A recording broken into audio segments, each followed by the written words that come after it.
Hi everyone, today I'm reviewing Joseph Campbell, the hero with 1,000 faces. So Joseph Campbell, who lived from 1904 to 1987, was an American comparative mythologist, writer and professor of literature.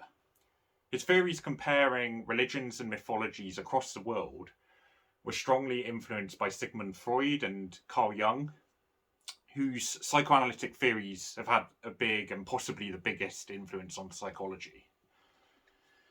Mythology and religion, whether you believe they are of any significance or not, undisputably contain traces of the human psyche from history. We can see over time our roots, our ancient ideas and beliefs, echoed in these stories. In other words, you don't necessarily have to believe in religion or think that there's much credence to mythology to see that there are going to be traces of importance there.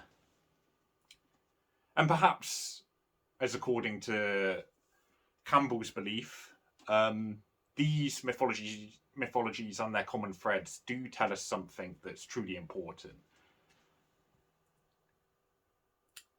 I saw one comment online that derided Joseph Campbell as relying on psychoanalytic nonsense. But how true is that? Is mythology simply just made up nonsense? We'll probably never truly know why exactly there is repetition and replication across religion and mythology. Perhaps they do have all the same source or come from a single story, but the Chinese whisper-esque retellings have led to distortions, amendments, and adaptations. And perhaps this is true for some of the stories, but not all. Perhaps the events the hero undergoes in ancient traditions, such as the call to adventure, the belly of the whale, the ultimate boon, apotheosis, speak deeply to the human psyche in a way that transcends day-to-day experience, but informs it and always remains relatable. And that's the assertion by Campbell, that mythology holds answers to psychology and is not merely just historical, just mythical, just religious.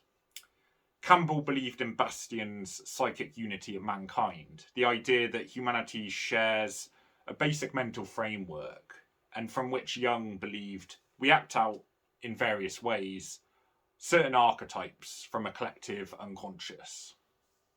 According to Campbell, mythology is a signpost of these common facets to humanity, retold through stories. So in this book, Campbell traces the common themes of the monomyth, which is the idea that all mythic traditions are variations of a single story. The hero undergoes a journey with common elements across Greek, Norse, Asian, Pacific Island, and other traditions. The book goes through these identifiable stages that the hero undergoes during their adventure, until the hero reaches a transcendental state of apotheosis. And Campbell draws parallels through this book between the different traditions that relate to this story. For example, each hero goes through a cycle of separation, initiation, and then return. And that basically entails the hero leaving the common day to encounter supernatural wonder. He then has to beat off fabulous forces, whether they're magical or not, and then defeat them before he returns with the actual power to bestow boons upon his fellow man. And I quote, Prometheus ascended to the heavens, stole fire from the gods, and descended. Jason sailed through the clashing rocks into a sea of marvels, circumvented the dragon that guarded the golden fleece, and returned with the fleece and the power to wrest his rightful throne from a usurper. Aeneas went down into the underworld, crossed the dreadful river of the dead, threw a sop to the three-headed watchdog Cerberus, and conversed, at last, with the shade of his dead father. All things were unfolded to him. The destiny of souls, the destiny of Rome, which he was about to found, and in what wise he might avoid or endure every burden. He returned through the ivory gate to his work in the world. For each stage, then, Campbell recounts the mythological and religious story and how they fit to the broad monomyth. Critics have argued that Campbell is stretching these religious and mythical traditions to basically fit his idea rather than the other way around. And it could be a valid criticism, yet there does seem to be recurring themes despite myriad retellings and variations across the world. So what's the actual attraction of this book? Well, I think a large part of it is actually the breadth of Campbell's mythological research, which was quite extensive in his lifetime. You're bound to hear stories you haven't heard of, and parallels as well as outlinings of the hero's tale. It's quite riveting, actually, even if you do hold skepticism about the psychoanalytic importance.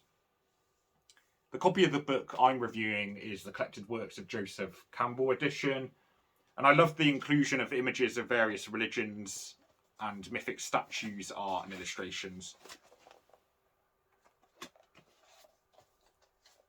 So, in terms of readability, obviously, such are the depth of these ideas that it's not necessarily an easy book to read. Some of the myths and religions have obvious and clear commonalities, but the conjoining across seas, countries, and civilizations, psychoanalytic application, and tracing of a bigger, deeper story is obviously a complex topic. This book requires thinking and paying attention to it to get the most out of it. And it's the kind of book someone can easily read several times. And there are some ideas which aren't quite so complex. You know, the Norse dog Garm guards the entrance to the world of the dead. And obviously that has pretty obvious parallels with the Greek Cerberus. But many, if not most of the ideas are trickier. You know, there's one passage which mentions the androgyny symptomatic of greater meaning within the chapter about apotheosis, which is one of the stages of the monomyth. And I quote, "Male-female gods are not uncommon in the world of myth. They emerge beyond objective experience into a symbolic realm where duality is left behind." And that duality is also observable within Oedipus. So Tiresias, the blind seer, already knows Oedipus's fate despite being physically blind. So the balance is that his perception goes further than most despite his physical disability. And I quote, "Tiresias, the blinded seer, was both male and female. His eyes were closed to the broken forms of the light world of the pairs of opposites. Yet he saw in his own interior darkness the destiny of Oedipus." End quote. So in terms of final score, just to summarise all of that, I think, you know, this is a deep, difficult but riveting book. It's not really a book you can read if you want to switch off and relax, but I think everyone should read this just to understand religion, the world, and maybe themselves a little bit more if you do give credence to those ideas. But even if you believe that psychoanalysis is overreaching itself or exaggerated, you're bound to find something interesting here in these stories and the common threads. It just might take some reflection to find it. So I'm going to give it a 9 out of 10 because it is a truly unique book and interesting even if you don't necessarily agree with everything it says. Thanks for listening. Plenty more reviews coming up. Like and subscribe and all that. And thanks for watching.